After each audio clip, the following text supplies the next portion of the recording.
देखो last class में हमने क्या किया था, हमने किया था mainly on work done and other features, ठीक है।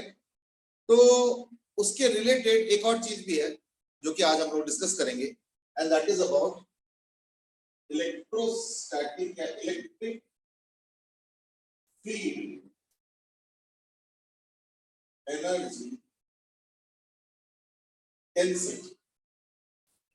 अब इलेक्ट्रिक फील्ड एनर्जी डेंसिटी क्या है ना, देखो इलेक्ट्रिक फील्ड एनर्जी तो हमें पता ही है, तो हमें पता है कि अगर ये इलेक्ट्रिक फील्ड है कैपेसिटर में, अगर एरिया और डिस्टेंस d, तो इलेक्ट्रिक फील्ड कितना स्टोर होता है, सॉरी इलेक्ट्रिक फील्ड एनर्जी कितना स्टोर होता है ना, U is equal to Q square by 2C, और C क्या होता है epsilon not A by T, है ना।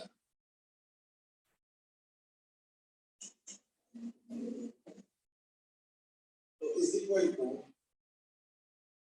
Q square by 2 into epsilon not A by T। तो मैं एक काम करता हूं, मैं इसको लिख देता हूं एज Q square, ठीक है ना, into epsilon not by 2 into A square into AD। नहीं मैं सी क्या कर दिया आपने इधर से उधर देखो 2 को 2 ही रहने दिया, एप्सिलॉन नॉट यहाँ पे नीचे था, मैं ऊपर एक किया तो फिर ऑब्वियसली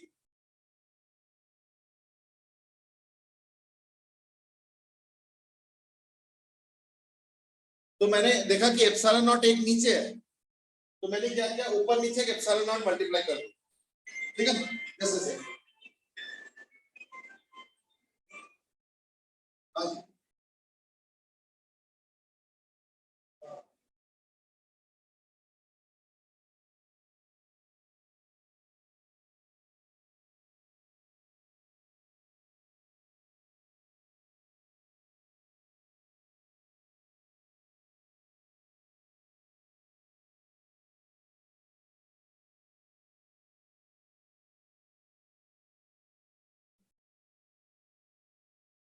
हाँ ठीक है, लेकिन उसको ना चार्जिंग वायर भेज दीजिए, मेरे पास में चार्जिंग वायर नहीं, तो काला जो बैग है ना उसके,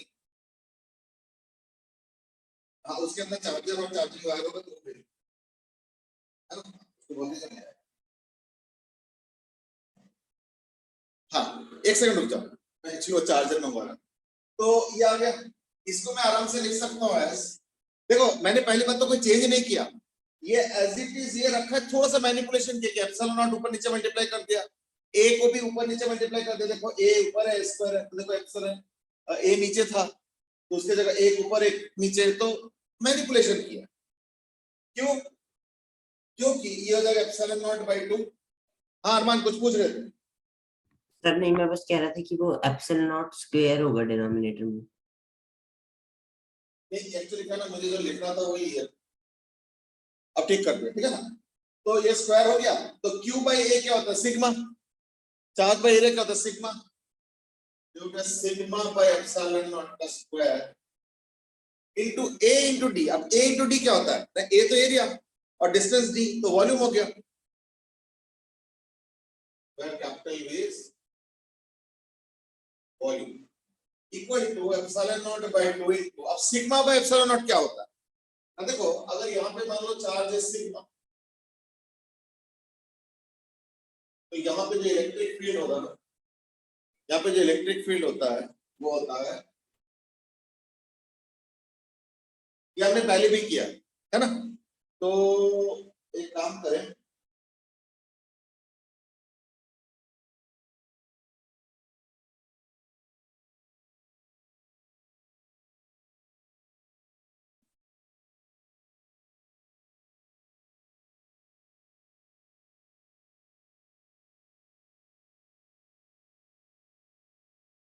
एक बार देख लो इस पार्ट में क्या लिखा,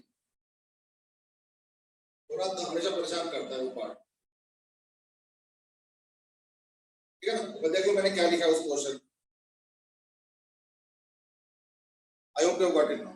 चलो तो ये electric field epsilon naught by 2 into E square into volume. अब हम लोग एक चीज डिफाइन करते हैं that is called as kappa. Kappa होता है एनर्जी डेंसिटी, यानी एनर्जी पर यूनिट वॉल्यूम, तो वो कितना हो जाएगा kappa is equal to energy by volume is equal to, आप तो वॉल्यूम कैंसिल हो जाएगा, है ना?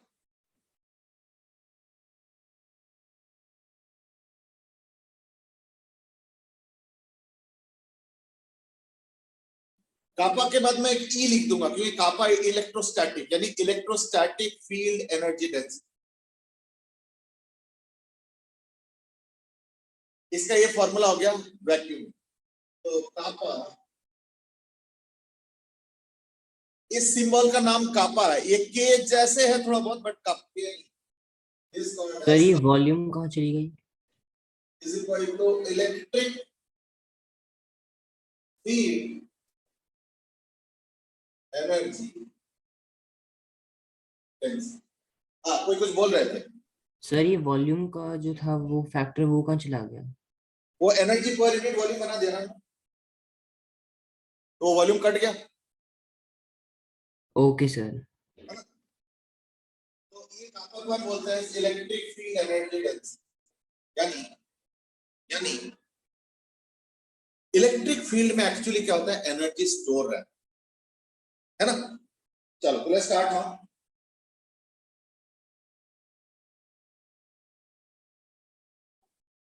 सर एक्सक्यूज मी सर, मेरे को दो डाउट थे सर। एक तो कि ये सिर्फ और सिर्फ पैरेलल प्लेट कैपेसिटर्स के लिए होगा नहीं क्या? नहीं नहीं, सिर्फ पैरेलल कैपेसिटर नहीं है, जहां पे इलेक्ट्रिक फील्ड ई है वहां पे एनर्जी है।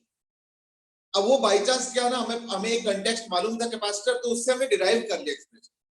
बट है तो वही चीज कि कैपेसिटर में होता क्या है कि वो जो दो प्लेट्स है उसके बीच में जो इलेक्ट्रिक फील्ड है उसमें स्टोर्ड है ये चीज। सर इसलिए लेकिन उसका हम टेक्स्ट लोगों हमने ने डिराइव किया, बट क्योंकि वो यूनिफॉर्म फील्ड का कांसेप्ट था यानी फील्ड का कांसेप्ट था, इसलिए अब मैं यूज हर जगह करूं। ये कोई पैरेलल प्लेट की वजह से नहीं है, ये जहां पे भी एनर्जी स्टोर्ड होगा ये जेनरिक फार्मूला, ठीक है ना? हाँ, अब दूसरा क्या था?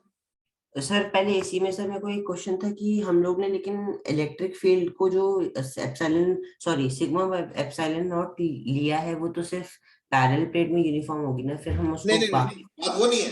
कहीं पे भी अगर यूनिफॉर्म होगा तो बेशक सिग्मा बाय एप्सिलॉन नॉट हुआ या कुछ और हुआ, तो हमने एक कंटेक्स्ट में एनर्जी जनरेट किया है, तो अब हम किसी भी कंटेक्स्ट में उसको लगा सकते हैं क्योंकि हमने जनरेट किया था एक ऐसे केस में जहां पे इलेक्ट्रिक फील्ड यूनिफॉर्म है ना, तो हम अब हम उसको किसी भी जगह पे यूज कर सकते हैं।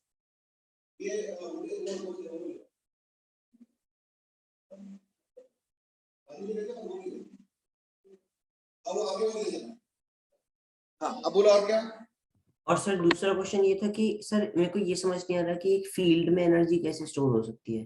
हाँ, वो एक्चुअली देखो, जहां पे भी कोई स्ट्रेचिंग होता है ना, जहां पे खिंचाव होता है, फोर्स का टेंडेंसी होता है, वहां पे फील्ड होता है, और फील्ड के वजह से एनर्जी भी रहता है। जैसे ग्रेविटेशनल पोटेंशियल है, तो ग्रेविटेशनल पोटेंशियल जी कहाँ स्टोर रहता है ना, पूरे यूनिवर्स में स्टोर रहता है, ठीक है ना? जैसे जैसे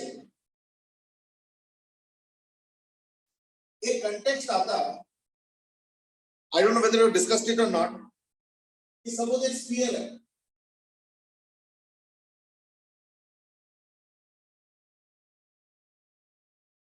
एक स्फीयर है और इसका सपोज रेडियस आर है, बता सकते हो इसका एनर्जी कितना होगा?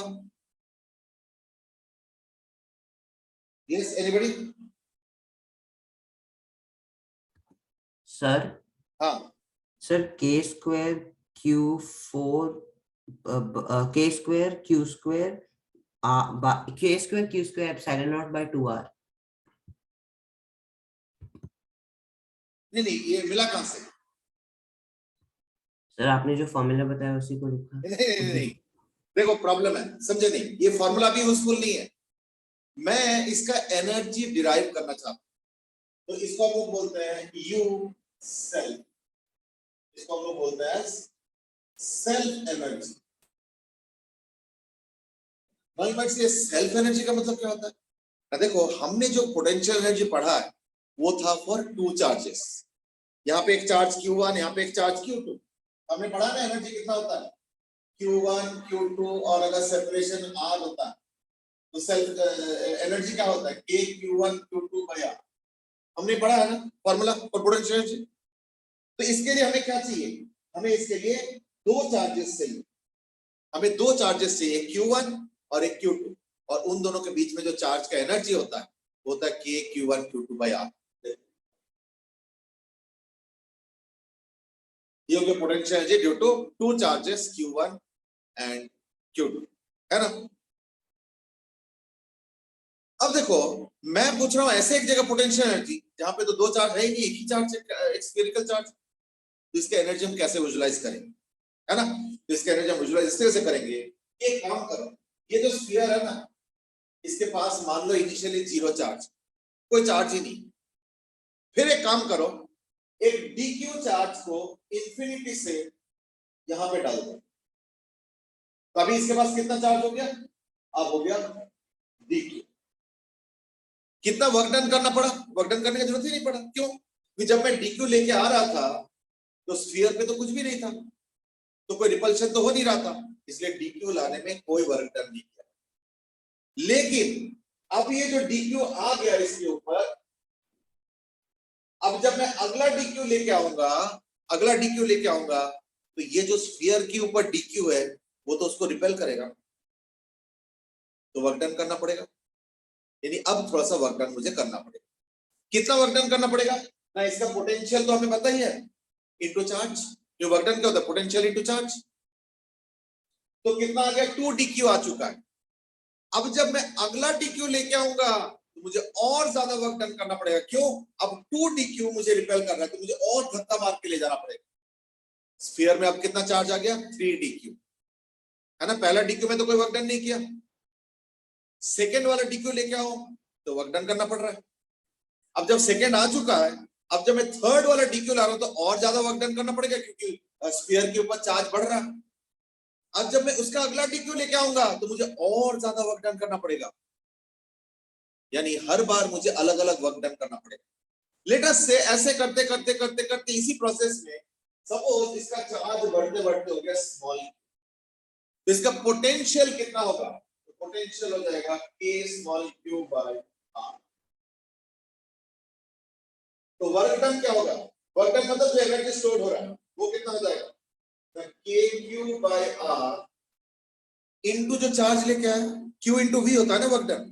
तो q बोलते क्या, मैं dq लेके आ रहा हूं, और v बोलते क्या ना, जो स्मॉल q ऑलरेडी इकट्ठा हो चुका है dq dq dq dq dq लेके आने के प्रोसेस में, उस स्मॉल q की वजह से इसका पोटेंशियल क्या होगा, ना स्फीयर के सरफेस पे पोटेंशियल क्या होता है, kq by r, kq by r। तो ये dq लाने में जो वर्क डन हुआ यही तो स्टोर रहेगा ना, तो कितना स्टोर होगा, kq by capital R into dq।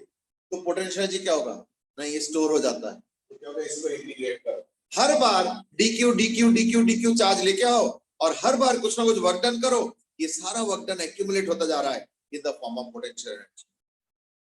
तो कितना पोटेंशियल एनर्जी हो जाएगा, 0 टू कैपिटल Q, क्योंकि मैंने तो यहाँ पे कैपिटल Q रखा है।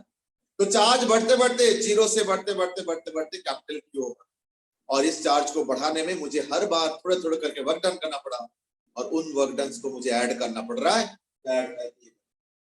तो कितना बनता है, k by r into q dq 0 to q, ये तो q स्क्वायर बाय 2 होगा ना, is equal to k by r into q square by 2 0 to q, यानी equal to k capital Q square.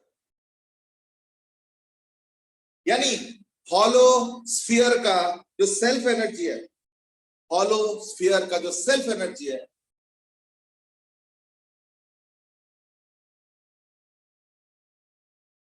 और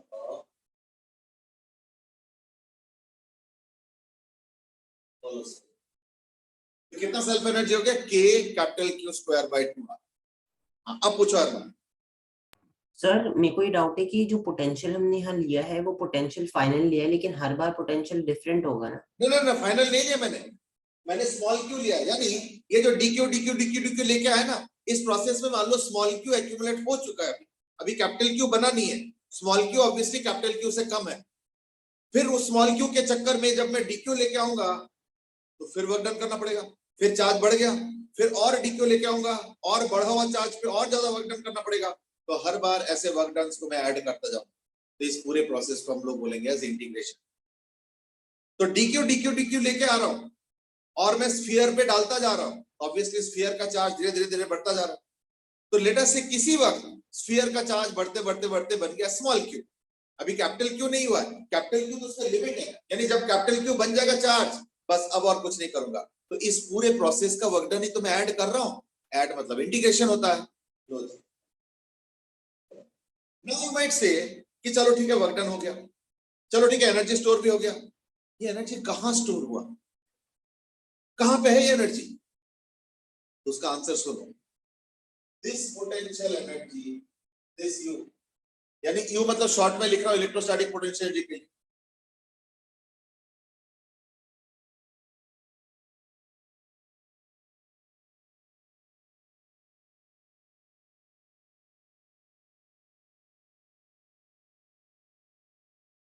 से ये क्या मतलब है? दिस यू यानी जो पोटेंशियल एनर्जी बना है k2/2r, ये इनफाइनाइट तक स्प्रेड है ना, यूनिवर्स पूरे यूनिवर्स में स्टोर्ड है, ये क्या मतलब है ना? हाँ ध्रुव तुम कुछ पूछ रहे हो। हम सर सेल्फ एनर्जी की डेफिनेशन मतलब क्या लिख सकते हैं हम? नहीं देखो, self energy is not a question of definition, self energy भी पोटेंशियल एनर्जी है और उसका नाम सेल्फ दिया, क्यों?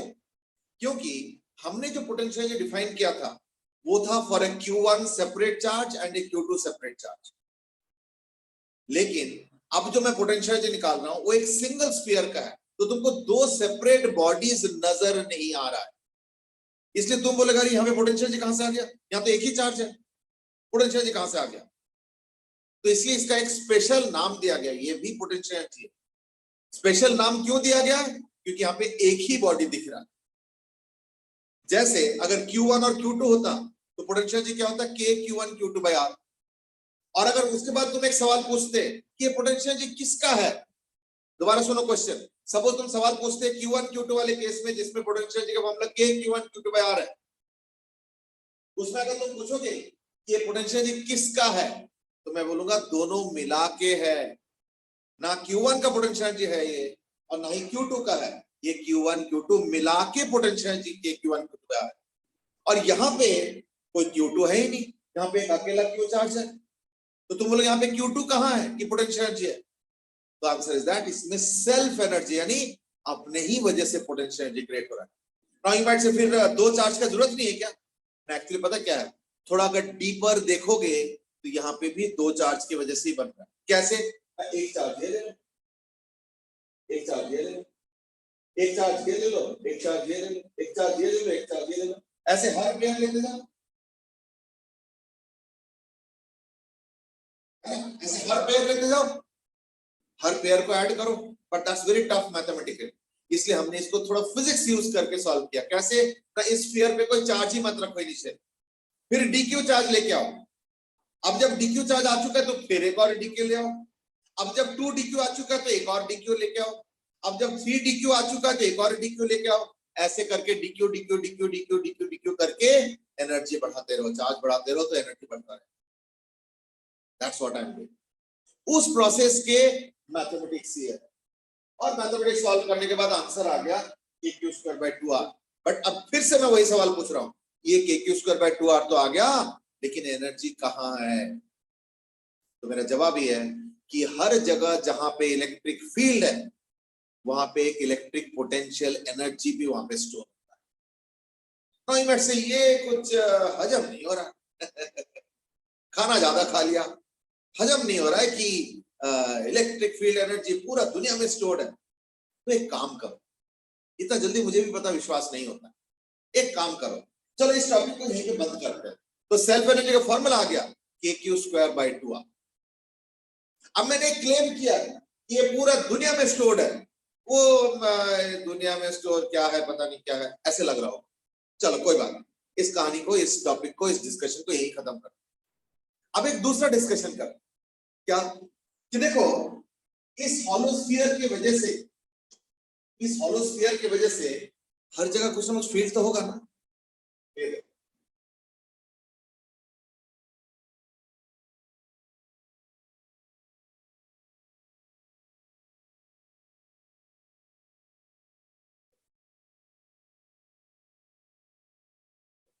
मैंने एक पॉइंट लिया है स्फीयर के आउटसाइड, क्यों? तो स्फीयर के इनसाइड तो फील्ड होता नहीं है, हॉलो स्फीयर है, याद है ना, तो आउटसाइड तो फील्ड होता है ना। तो यहाँ पे फील्ड कितना होगा? E होगा AQ/R। और वहां पे एनर्जी डेंसिटी क्या होगा, half epsilon naught E square. तो एक काम करो, यहाँ पे एक शेल बना लो, एक शेल बना लो,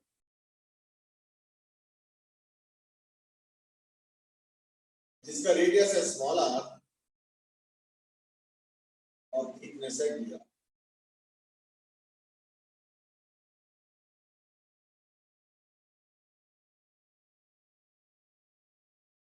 जिसका रेडियस है r और थिकनेस है dr। तो शेल का वॉल्यूम क्या होगा ना, शेल का एरिया इनटू थिकनेस। तो इसका जो वॉल्यूम होगा dV, दैट इज एरिया। जैसे कोई कागज का अगर मुझे वॉल्यूम निकालना है तो कैसे करता हूं, ना कागज का एरिया इनटू कागज का थिकनेस।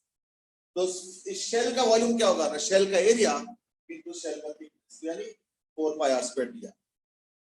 तो देयरफॉर उस शेल में एनर्जी कितना स्टोर होगा, energy density into volume of the shell. तो देयरफॉर जो एनर्जी स्टोर होगा du, यानी हम पता है इसको कैसे इंटरप्रेट कर रहे हैं कि ये जो शेल है, सॉरी ये जो हॉलो स्फीयर है, इसके वजह से पूरे दुनिया में एनर्जी स्टोर है। देखते हैं कितना। तो हाफ मेरी du is equal to half epsilon naught E square, half epsilon naught E square, ये हो गया इसका एनर्जी डेंसिटी इनटू वॉल्यूम, यानी 4πr² दिया। तो एनर्जी डेंसिटी इनटू वॉल्यूम क्या है, एनर्जी आया उस शेल के अंदर। देयरफॉर टोटल एनर्जी कितना हो जाएगा, r से लेके इंफिनिटी। टोटल एनर्जी के लिए क्या करोगे ना, देखो उस स्फीयर के अंदर तो फील्ड होना नहीं है, तो फील्ड कहां पे है, r से लेके ऑनवर्ड्स। तो r से लेके इंफिनिटी तक पूरे जो दुनिया है, पूरे उस दुनिया के स्पेस में जो एनर्जी स्टोर्ड है due to the electric field, वो कैलकुलेट करो। देखते हैं क्या होता है। Is equal to epsilon naught 4πε0,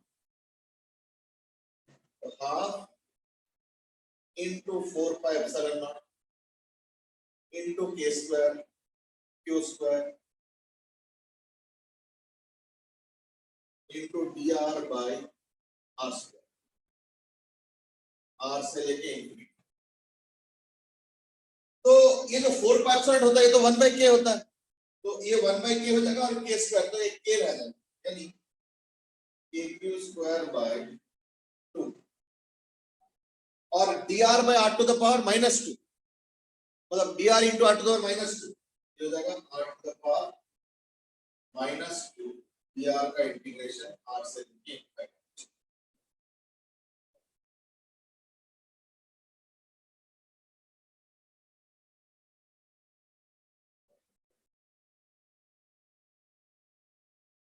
r to the power -2 का इंटीग्रेशन क्या होगा, r to the power -1 by -1, यानी -1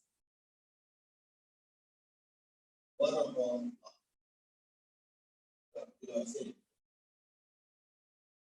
तो 1/r और माइनस करके फाइनली आ रहा है कितना, देखो जरा,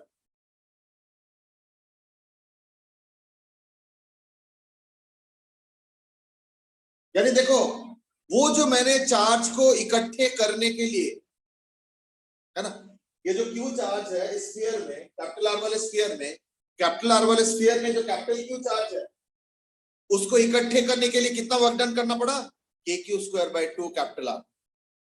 और फिर वो जो मैंने वर्क डन किया, पोटेंशियल एनर्जी बना, वो स्टोर हुआ है, कहां स्टोर हुआ है, तो मैंने पूरे दुनिया में सर्च कर लिया, कैपिटल आर से लेके इंफिनिटी तक, कैपिटल आर से लेके इंफिनिटी तक पूरे दुनिया में मैंने सर्च कर लिया कि एनर्जी कितना है, तो एनर्जी कितना आ गया, kq² बाय 2r।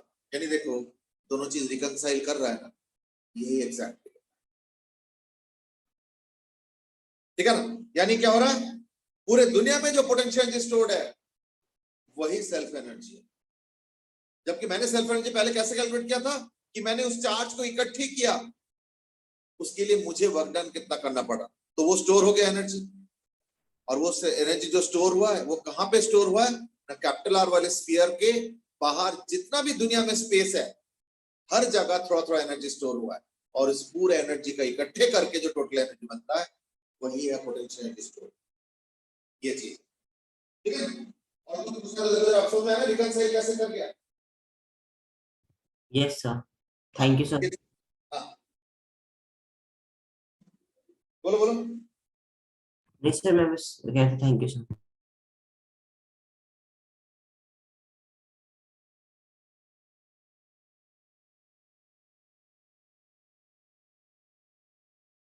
चलो ठीक है, अब हम आगे बढ़ते हैं।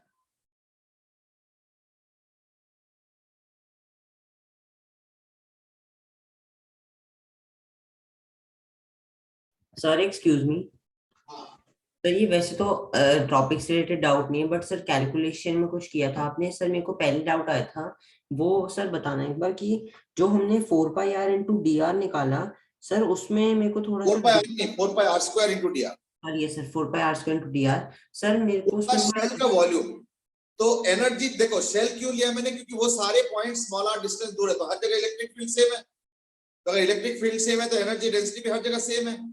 तो एनर्जी डेंसिटी इनटू वॉल्यूम अगर करोगे तो शेल के अंदर कितना एनर्जी स्टोर है वो निकल जाएगा। ऐसे हर शेल का एनर्जी स्टोर निकालते जाओ और ऐड करते रहो, यानी इंटीग्रेशन, उससे टोटल एनर्जी। हाँ बोलो। सर मेरा ये था कि हम ऐसे क्वेश्चंस में ये नहीं कर सकते कि R1 लें और फिर R2 और फिर उससे करें। नहीं नहीं नहीं, क्योंकि हर जगह फील्ड अलग अलग है। जितना तुम स्फीयर के दूर चले जाओगे उतना फील्ड बदलता जाएगा, तो यानी हर चीज वेरिएबल है। तो देखो अगर तुमको ऐसे केस में एडिशन करना है, हम तो एनर्जी को ऐड कर रहे हैं ना, हर छोटे छोटे सेल के अंदर जो एनर्जी स्टोर्ड है उनको ऐड करना चाहते हैं, और हर जगह इलेक्ट्रिक फील्ड अलग है, देयरफॉर ऐड करने के लिए इंटीग्रेशन का ही रास्ता है, और कोई रास्ता नहीं। ठीक है ना। Thank you sir. चलो हाँ कोई बात नहीं, अब हम बढ़ते हैं आगे। देखो हमने अभी जो डिस्कस किया था वो था electric field energy density and it's related. अब हम डिस्कस करेंगे force between two plates of capacitor. थोड़ा सा इसको ध्यान से सुनना।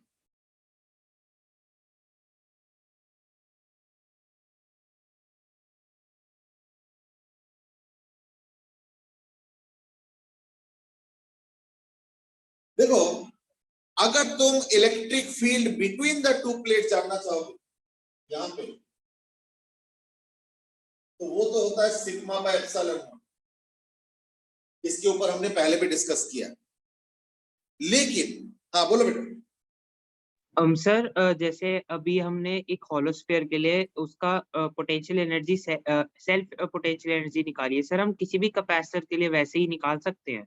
हाँ किसी भी कैपेसिटर के लिए निकाल सकते हैं, इनफैक्ट सॉलिड स्फीयर का भी निकाल सकते हो, तो सॉलिड स्फीयर का भी इंटीग्रेशन कर लो, है ना। Okay thank you sir.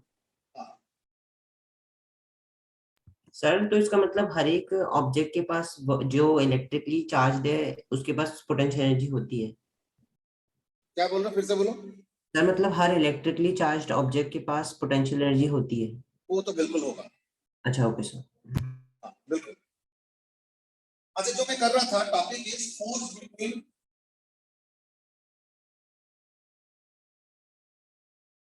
To plates of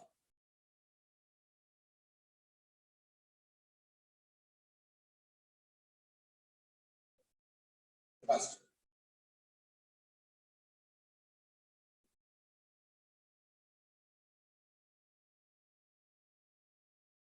अब देखो दो प्लेट के बीच में जो इलेक्ट्रिक फील्ड है वो तो सिग्मा बाय एप्सिलॉन नॉट, लेकिन हमें बीच में इलेक्ट्रिक फील्ड नहीं चाहिए, हमें दूसरे प्लेट के ऊपर फील्ड चाहिए। तो ऑब्वियसली दूसरे प्लेट के ऊपर अगर फील्ड चाहिए तो खुद के फील्ड तो नहीं लोगे ना, क्योंकि what do you mean by force between the plates, ना इस प्लेट के वजह से उस प्लेट पे अट्रैक्शन और इस प्लेट के वजह से उस प्लेट पे अट्रैक्शन, ये हमें निकालना है।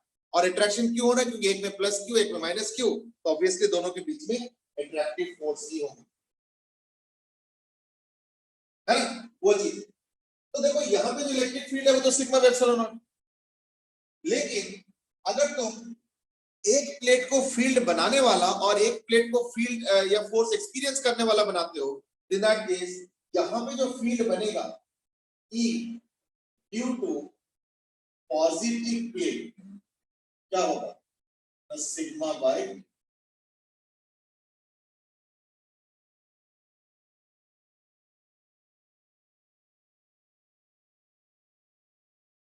है या नहीं। तो फोर्स बिटवीन प्लेट्स क्या है, therefore force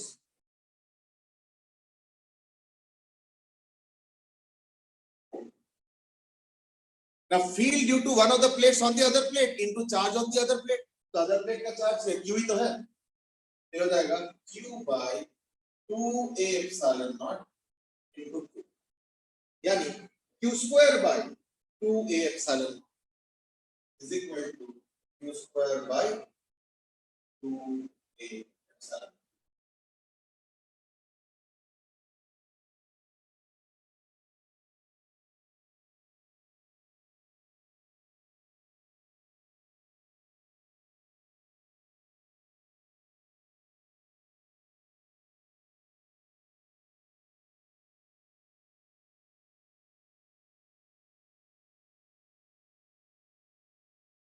ये फॉर्मूला नोट कर लो, ये 2 वाला थोड़ा कंफ्यूजिंग है, थोड़ा ध्यान रखना। तुम हो सकता है बोलोगे कि फोर्स तो होता है फील्ड इनटू चार्ज, तो फील्ड बिटवीन प्लेट्स होता है ये वाला इनटू चार्ज, तो देखना तुम 2 फिर मिस आउट कर जाओ। बट से ये फील्ड क्यों नहीं यूज कर रहे, क्योंकि ये जो फील्ड होता है ना, इसमें पॉजिटिव प्लेट का भी कंट्रीब्यूशन और नेगेटिव प्लेट का भी कंट्रीब्यूशन, तो दोनों प्लेट मिला के जो फील्ड बनाते हैं वो तो ये है। लेकिन अब मेरा क्वेश्चन क्या है, अब मेरा क्वेश्चन है कि नेगेटिव वाले प्लेट पे फोर्स कितना होगा। तो जब नेगेटिव वाले प्लेट पे फोर्स कैलकुलेट करना चाहते हो तो खुद अपने ऊपर थोड़ी फोर्स लगाएगा, यानी खुद के प्लेट के वजह से जो फील्ड बनता है वो तो हम नहीं लेंगे ना, फिर क्या करेंगे, दूसरे प्लेट के वजह से मेरे ऊपर जो फील्ड बन रहा है वो इनटू मेरा चार्ज, ये होगा मेरे ऊपर फोर्स। अब मैं अपना फील्ड को ऑब्वियसली काउंट नहीं करूंगा, आई थिंक दैट्स ऑब्वियस है ना, ये चीज।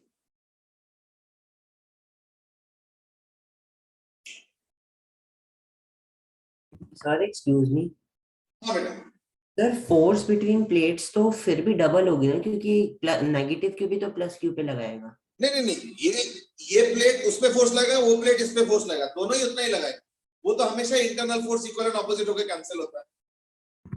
Okay sir, thank you sir. है ना, चलो, तो यानी देखो 2 का फैक्टर यहाँ पे गड़बड़ करता है, मैं बताता हूँ, जब एग्जाम में आता है ना तो जनरली 2 का ही फैक्टर में गड़बड़ होता है, इसलिए ध्यान से आई होप की समझ लिए होंगे कि फील्ड बिटवीन प्लेट्स अगर चाहिए उसमें दोनों प्लेट्स के कंट्रीब्यूशन ऐड करने के वजह से इनटू 2 करने के वजह से 2 गायब हो जाता है। लेकिन अगर एक प्लेट का फील्ड हम देखते हैं तो उसमें बाई 2 होता है, और वो फील्ड पे दूसरा प्लेट रखा तो उसका चार्ज, तो फील्ड इनटू चार्ज फोर्स आ गया, ये चीज।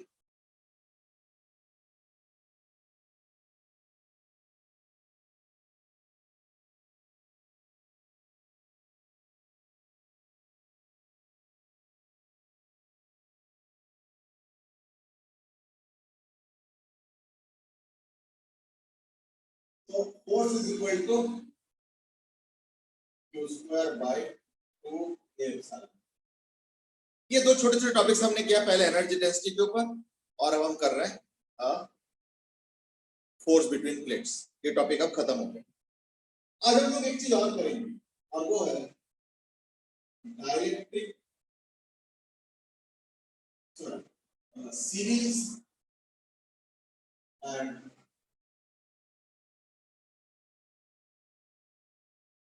Parallel capacitors.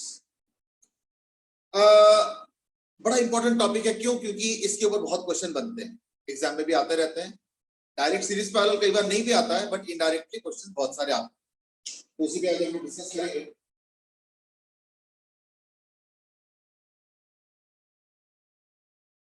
तो देखो, अगर मान लो सीरीज में कैपेसिटर्स होंगे तो कैसे हो,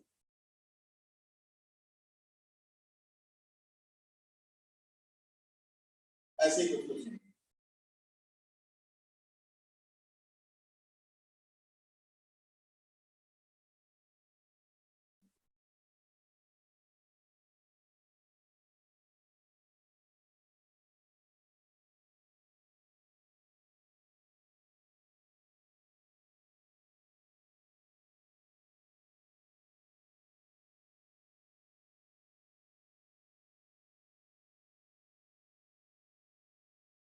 अब देखो, मैंने पहले डिसाइड किया था, बताया था कि बैटरी करता क्या है। बैटरी इधर वाले प्लेट से चार्ज निकाल के दूसरे वाले प्लेट में डालता है, फिर क्या होता है, मैं यहाँ पे आ जाएगा -q, और यहाँ से चार्ज Q चला जाएगा, क्यू चला जाएगा और यहाँ पे प्लस क्यू, फिर उसके बाद plus Q plus minus Q plus Q minus Q चलता जाएगा।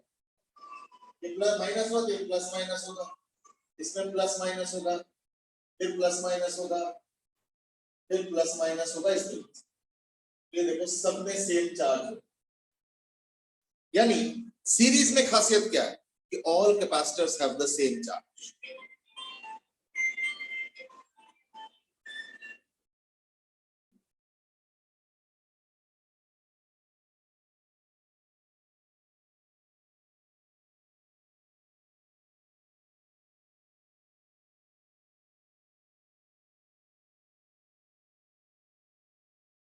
यानी all capacitors have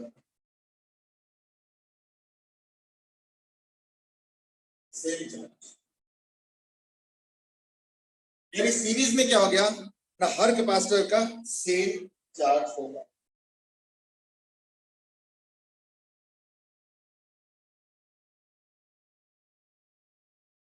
सारे कैपेसिटर्स।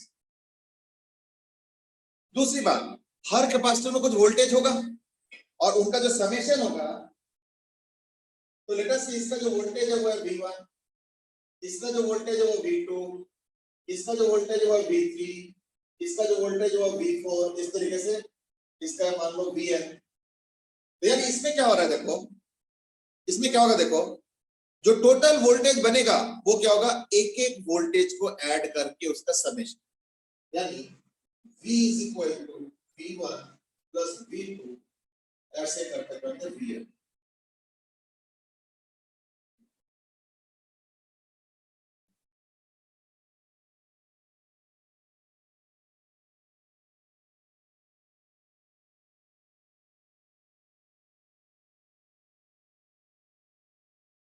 ठीक है, ये देखो ये इंपॉर्टेंट पॉइंट्स है, छोटे छोटे पॉइंट्स है बट इंपॉर्टेंट पॉइंट्स है, इसलिए थोड़ा ध्यान रखो। ये हो गया total charge, sorry total voltage is equal to sum of all the individual voltages V1 plus V2 plus V3 इस तरीके से V। अब क्या है, सपोज मैं तुमको कहता हूं, कुछ कह रहे हो? सर आपने कहा टोटल वोल्टेज, तो हम टोटल वोल्टेज सेल की होगी ना? हाँ नहीं, टोटल वोल्टेज तो सेल का है। अब ठीक वो है। जो वोल्टेज है उसका कुछ पार्ट यहाँ पे होगा, कुछ पार्ट यहाँ पे होगा, तो वोल्टेज इसका भी इसका भी इसका भी, तो सबको ऐड करो तो उतना ही वोल्टेज बनेगा जितना कि सेल दे रहा। यानी voltage is getting divided across the resistors, sorry capacitors, इसलिए मैंने लिखा। सपोज मैं कहता हूं इनको हटाओ और एक सिंगल कैपेसिटर से इनको रिप्लेस करो, तो यानी वो हो जाएगा इक्विवेलेंट। तो क्या होना चाहिए ना, वही सेल वही सी इक्विवेलेंट, यानी क्या होना चाहिए, चार्ज सेम होना चाहिए।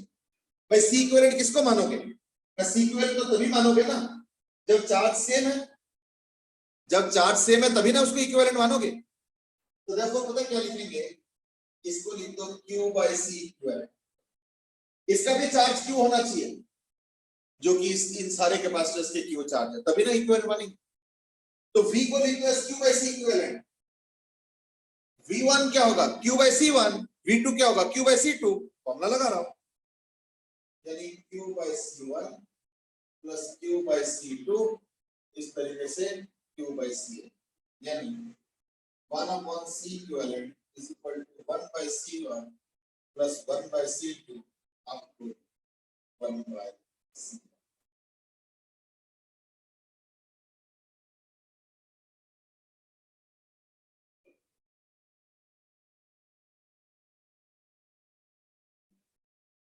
यानी 1 by C equivalent is equal to 1 by C1 plus 1 by C2 dot dot dot up to 1 by C।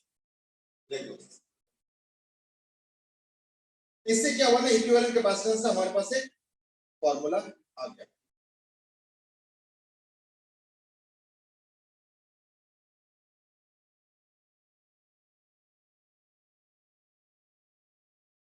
I hope it's okay now।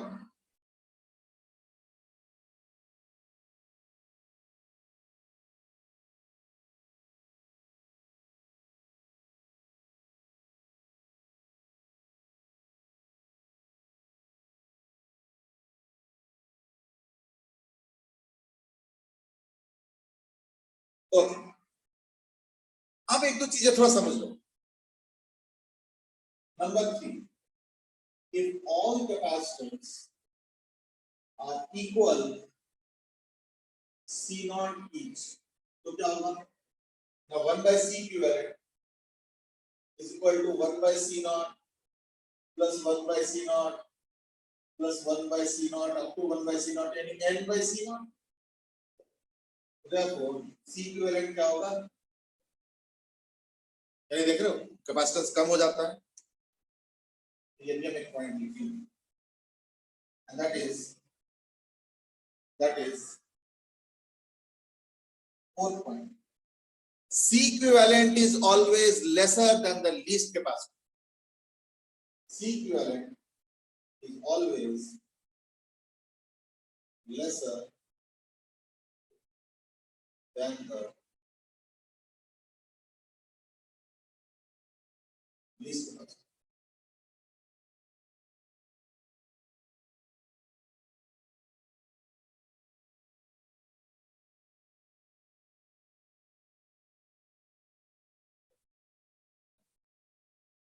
नहीं मत से ये कैसे? तो एक काम करो, let's take two capacitors. So 1 by C equivalent is equal to 1 by C1 plus 1 by C is equal to C1 plus C2 by C1 C2. यानी C equivalent क्या हो गया ना, C1 C2 by C1 plus C2. एक काम करो, let's assume कि उन दोनों में से C1 का वैल्यू कम है. मानने में क्या जाता है? Let us assume C1 is less than C2. यानी इन दोनों में से C1 का वैल्यू सपोज कम है. C2 अगर कम हो तो भी कोई फर्क नहीं पड़ता, एक ही लॉजिक. बस मैं C1 को लेके प्रूव कर रहा हूं, ऐसे तुम C2 को लेके करते हो. तो then let's write C equivalent is equal to C1 C2 by C1 plus C2. एक काम करो, C2 से ऊपर नीचे डिवाइड कर लो, तो क्या हो जाएगा? C1 by 1 plus C1 by C2. मैंने क्या किया, दोनों को C2 से डिवाइड कर लिया. तो अगर C2 से डिवाइड करो तो C1 C2 हो जाएगा, C1 हो गया, ये C1 by C2 हो जाएगा और ये 1 होगा. तो बस 1 को पहले लिख दिया और C1 by C2 को जाएगा. अब देखो डिनोमिनेटर तो मोर देन 1 है ना, तो C1 और C2 तो हमेशा पॉजिटिव होगा, तो डिनोमिनेटर मोर देन 1 है. as denominator is greater than 1, therefore C equivalent is less than C. पर देखो C1 upon 1 plus something है, तो यानी इसका वैल्यू C1 से तो कम ही होगा. तो this has to be less than C1, है ना? तो इसका मतलब क्या हुआ? इसका मतलब ये हुआ कि C equivalent has to be less than C1. देख लो सर वो C2 by C1 होगा ना? हाँ बेटा, सर ये C2 by C1 होगा ना? नहीं मैंने C2 से डिवाइड कर लिया, तो ये C1 by C2 plus 1 हुआ, तो 1 plus C1 by C2 लिख दे. मैंने C2 से डिवाइड किया ऊपर नीचे. सर C1 by C2 तो लेस देन 0 होगा ना? ये 0 क्यों होगा? अच्छा less than 1 C1 sorry. C2 तो पॉजिटिव नंबर है ना, यानी डिनोमिनेटर हो जाएगा 1 पॉइंट समथिंग अगर C1 लेस देन C2 है तो C1 by 1 पॉइंट समथिंग वो C1 से तो कम ही होगा, okay sir, thank you sir. है ना? तो याद है, तो यानी C equivalent is what less than C1. अब देखो C1 C2 में से C1 छोटा था और C1 से भी नीचे आ रहा है C equivalent, यानी C equivalent is less than the smaller capacitor. अब इसके बाद C3 जोड़ो, फिर उससे भी कम आएगा, फिर C4 जोड़ो तो जो भी इनमें से कम है उससे भी कम आएगा, फिर C5 जोड़ो जो उनमें से कम है उससे भी कम आएगा. तो ये प्रोसेस चलता जाएगा.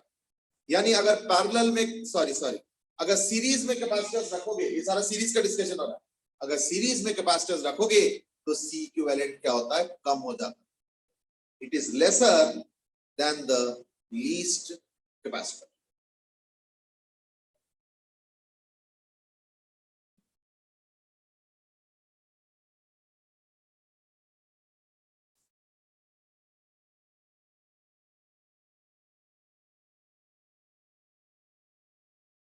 ठीक है, आई होप कि नोट कर लिए होंगे.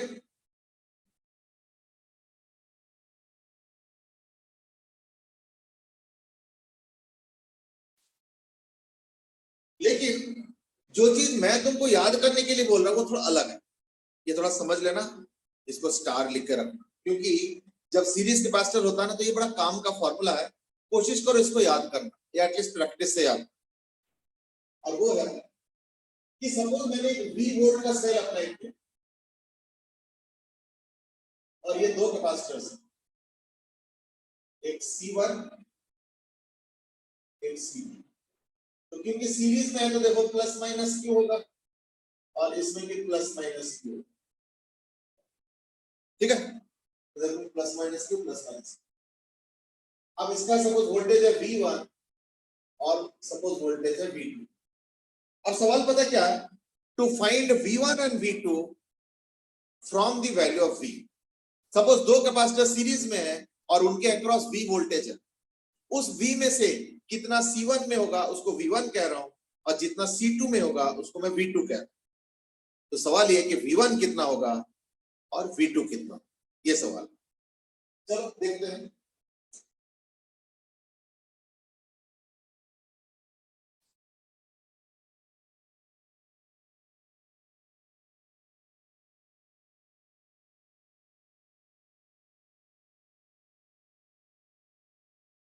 तो देखो पहली बात तो जो चार्ज होता है वो क्या होता है, C इक्विवेलेंट इनटू V। अब सीरीज में C इक्विवेलेंट क्या होता है ना, अभी थोड़ी देर पहले किया था ना, C1 C2 by C1 plus C2, तो C equivalent is equal to C1 C2 by C1 plus C2। तो therefore Q is equal to C1 C2 V by C1 plus C2। आ गया ना, ये चार्ज आया। अब अगर तुमको पहला कैपेसिटर का वोल्टेज चाहिए V1, तो V1 क्या होगा, Q by C1।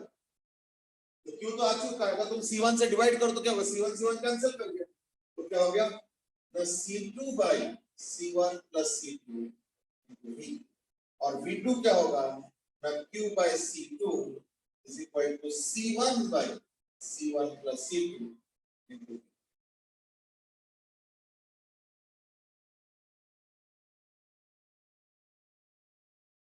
देख लो अच्छे से।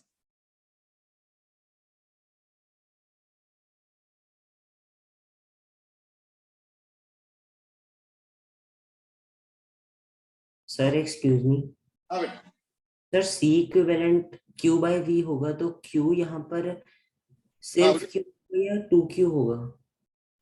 नहीं नहीं नहीं समझे नहीं, जब हम कहते हैं Q इसके मतलब उस पूरे सिस्टम का Q है। यानी देखो जब सीरीज में होता है ना, ये देखो ये प्लस माइनस ये भी Q होता है, ये भी Q होता है। इसका मतलब ये नहीं कि सिस्टम में 2Q आया, सिस्टम में तो Q ही आया।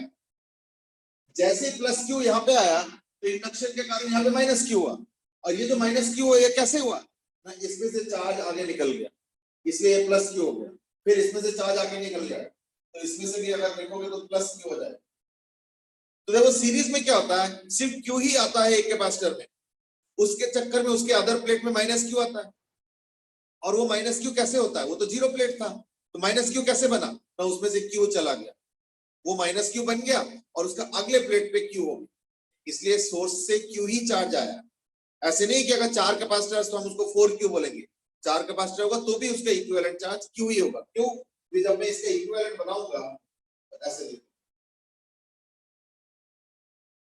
ये C1 C2 C3 ये हो जाएगा C इक्विवेलेंट, ये है दोनों का diagram, equivalent diagram. Sir Q by C equivalent. हाँ बोलो।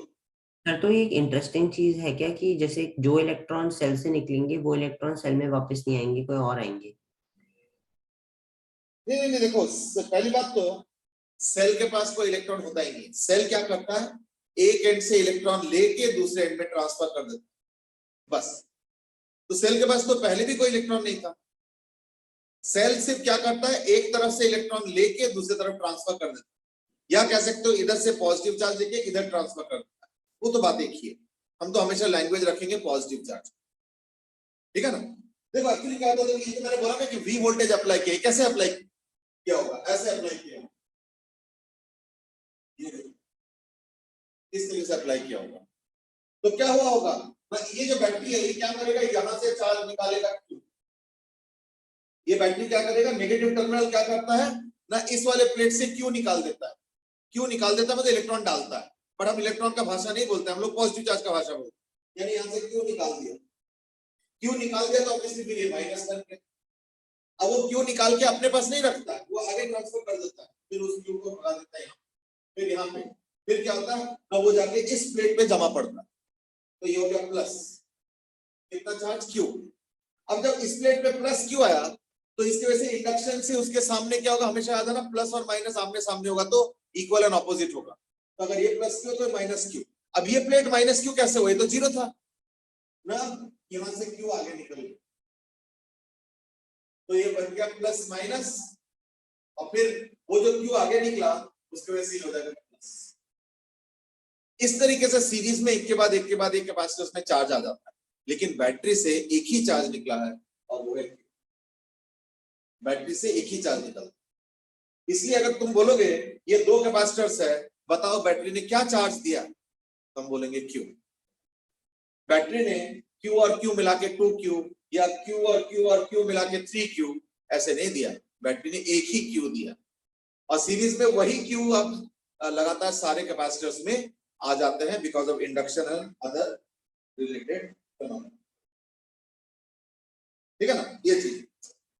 सर एक्सक्यूज मी हाँ सर, ये सर मेरे को क्वेश्चन रह रहा है बार बार से, ये वी डिफरेंस जो होता है दो कैपेसिटर मतलब कैपेसिटर के बीच में, मान लो हम एक ही रखें, हम दोनों रखें, वो सेल के इक्वल क्यों होता है? नहीं, वो इसलिए क्योंकि देखो potential difference is independent of path. तो अगर मान लो तुम नीचे वाले लाइन का इस वाले लाइन का पोटेंशियल डिफरेंस पूछोगे तो ये कौन बना रहा है, सेल बना रहा है, सेल बना रहा है, कितना बनाएगा, वी बनाएगा। पर वही पोटेंशियल डिफरेंस अगर तुम ऊपर वाले लाइन से निकालोगे तो वो कौन बना रहा है ना, दोनों कैपेसिटर मिलके बना रहा है। तो यानी इसमें भी कुछ पोटेंशियल डिफरेंस होगा, इसमें भी कुछ पोटेंशियल डिफरेंस होगा, और पोटेंशियल डिफरेंस तो एक के बाद एक ऐड हो जाता है क्योंकि स्केलर क्वांटिटी है। तो यानी इन दोनों को मिला के जो पोटेंशियल बन रहा है यहाँ पे वो ऊपर वाले से कैलकुलेट करेंगे, और वही पोटेंशियल डिफरेंस नीचे वाले से कैलकुलेट करते हो तो वो सेल का पोटेंशियल डिफरेंस भी आएगा।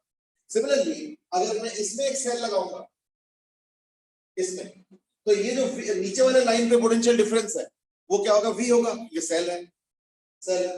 लेकिन ऊपर वाले लाइन से अगर पोटेंशियल डिफरेंस निकालना चाहते तो क्या होगा, इसका V1 इसका V2 इसका V3, यानी तीनों मिला के यानी V1 plus V2 plus V3 ये होगा पोटेंशियल डिफरेंस। ठीक है। अब ऊपर वाले लाइन से potential difference V1 plus V2 plus V3 है, नीचे वाले लाइन पे पोटेंशियल डिफरेंस इज ओनली अकेला मतलब ओनली ड्यू टू सेल, वो कितना है, V है। तो यानी V is equal to V1 plus V2 plus V3, और अगर 25 कैपेसिटर सीरीज में रखोगे तो V3 plus V4 plus V5 करते करते करते V25 एंड सो ऑन। तो कंसेप्ट क्या है कि सेल जो पोटेंशियल डिफरेंस देता है कैपेसिटर के सीरीज में, वो पोटेंशियल डिफरेंस सीरीज में बढ़ जाता है, यानी थोड़े थोड़े थोड़े करके सबको मिलता है। तो total potential difference across all the capacitors will become equal to the potential difference provided by the cell. ये इसका हिसाब किताब। सर लेकिन पोटेंशियल डिफरेंस को ट्रांसफरेबल क्वांटिटी थोड़ी ना होती है। नहीं, it's not question transferable, it is just that potential difference एक ऐसी चीज है जो कि इधर से कैलकुलेट करो या इधर से कैलकुलेट करो सेम आने चाहिए।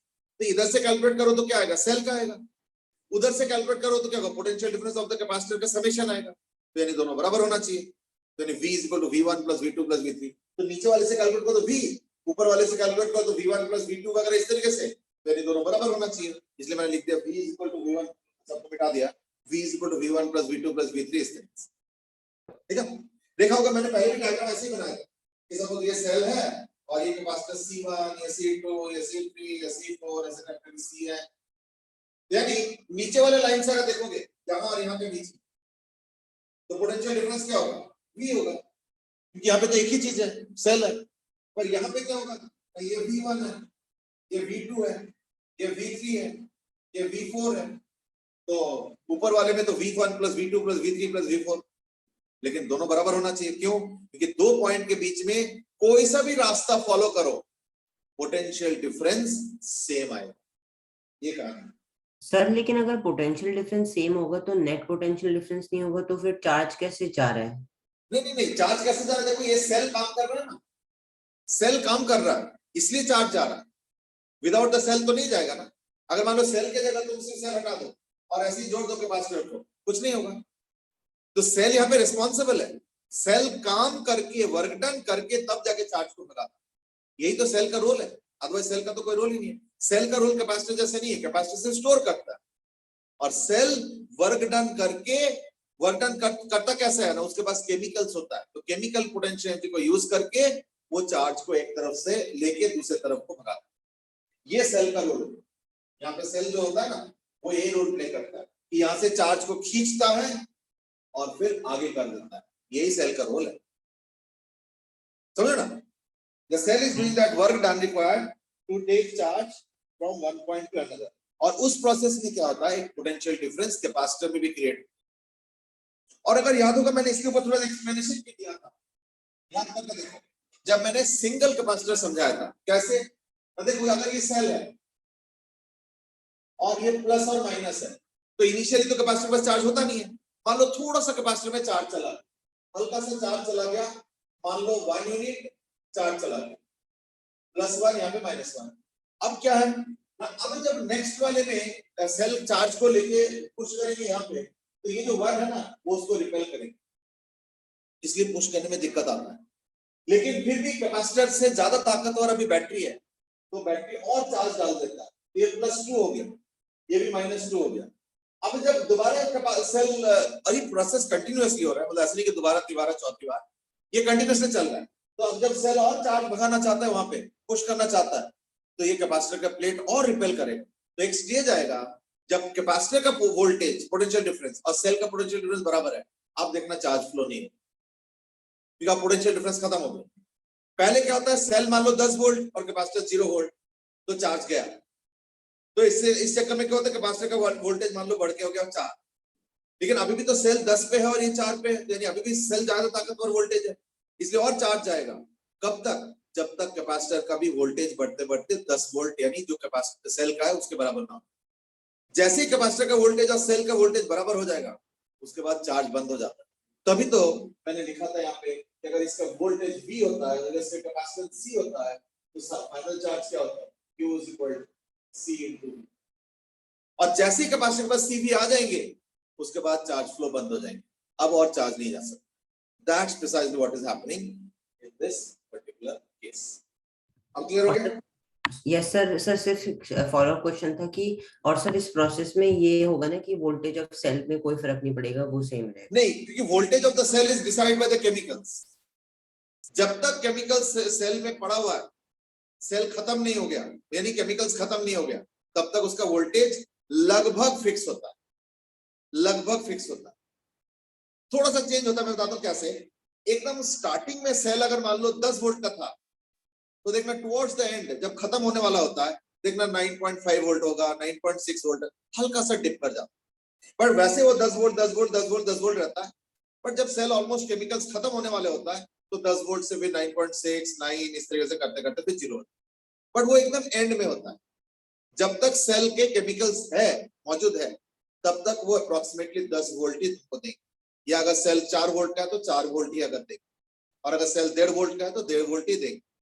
बस जब सेल के केमिकल्स खत्म होने वाले होते हैं, तब वो जो है ना, जो 1.5 वोल्ट दे रहा था, वो फिर 1.4 1.3 1.2 करते करते करते वो फिर 0 वोल्ट यानी खत्म हो जाएगा।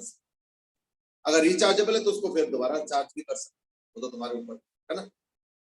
चलो ठीक है, आज हमने 2 टॉपिक को अच्छे से डिस्कस किया है, 3 बल्कि 3 तो नहीं कहूंगा, 2.5। कैपेसिटर्स इन सीरीज भी हम लोगों ने खत्म कर लिया। नेक्स्ट क्लास में आज क्या है, सैटरडे। चलो मैं देखता हूँ, कल का भी एक क्लास का कोशिश करता हूँ मैं, अगर कल हो जाएगा तो मैं देख लूंगा। कल अगर रखूंगा तो शाम को ही रखूंगा, ठीक है ना, वही 4-5 बजे के आसपास, ठीक है ना। आई थिंक नहीं 5:30 सर 5:30 पे मेरा केमिस्ट्री क्लास है। 8:30 ना सर 5:30। अच्छा 5:30 को है, चलो 3:30 रख लूं, सबको दिक्कत तो नहीं है? नहीं सर, सर क्लास है मैथ्स की। कितने बजे से कितने बजे तक? सर 3:15 से ऑलमोस्ट 5 तक की होगी। 5 तक होगा। सर मॉर्निंग में रख सकते हो? मॉर्निंग नहीं रख पाएंगे, मॉर्निंग में एक्चुअली ऑलरेडी मेरे क्लासेस हो चुके हैं वो। चलो मैं देखता हूँ, फिर रात को ही रखूंगा। फिर एक्चुअली ना मैं चाह रहा था कि एक आध ऑफलाइन क्लास भी हो, है ना। चलो मैं देखता हूँ फिर, या तो फिर कल स्किप कर देते हैं, फिर मंडे रख। है ना। मंडे फिर एक डाउट सेशन रख, अच्छा नहीं डाउट सेशन का तो इतना ज्यादा जरूरत नहीं है, मंडे फिर फॉरवर्ड टीचिंग करें, चलो फिर मंडे ही रखते हैं, फिर वही 8 बजे का आसपास, ठीक है ना। मंडे आप लोगों को दिक्कत नहीं है ना, चलो नो ठीक है। सर। सर मंडे को कितने 1 घंटे की होगी ना हाँ क्लास? 1 घंटे का, 1 घंटे। ठीक है सर, ठीक है सर। सर टाइमिंग एक बार फिर से बताना। मंडे वही 8 to 9, ओके सर। चलो ठीक है बेटा, चलो ओके फिर let's meet on Monday then, bye, चलो ओके बेटा, have a good day, bye bye. Excuse me sir, हाँ बेटा, सर अगर आपके पास टाइम हो तो मेरे पास कुछ क्वेश्चन है थ्योरेटिकल, वो पूछ सकता हूँ आज नहीं है थोड़ा सा, मैं अभी निकलना है मुझे, ठीक है ना, आज नहीं है तो अगले दिन कर लें, ठीक है। Thank you sir, thank you bye, sir. ठीक है, good night okay, sir. Thank you sir. Thank you बेटा। एक्सक्यूज मी सर, सर हाँ बेटा, सर कल डाउट क्लास नहीं है फिर? नहीं नहीं कल नहीं है, फिर रखेंगे मंडे, नहीं अब डाउट क्लास तो अभी तो को गॉस का ही बचता है ना अभी तो अभी इतना ज्यादा जरूरी नहीं है, अब अगले दिन कर लें, ठीक है, अगले वीक में मतलब कभी एक दिन कर लें, ठीक है ना। थैंक अब यू मंडे ही रखेंगे फॉरवर्ड टीचिंग के लिए, ठीक है ना, चलो ओके बेटे, have a good day. Excuse me sir, हाँ बेटे, सर इस बार सीपीटी कब होगा? इसी थर्सडे? नहीं नहीं इस बार थर्सडे नहीं होगा, अब अगले थर्सडे होगा। और सर मतलब सिलेबस क्या रहेगा? वो जितना नेक्स्ट वीक तक हो पाएगा, वही करंट ओके सर, का कुछ पार्ट रहेगा, और पुराना तो रहेगा जो जितना हुआ था उसके आगे। पोटेंशियल से ऑनवर्ड ना? हाँ हाँ वही पोटेंशियल, ठीक है ना। Okay, thank you sir. Okay बेटे, have a good day, bye bye.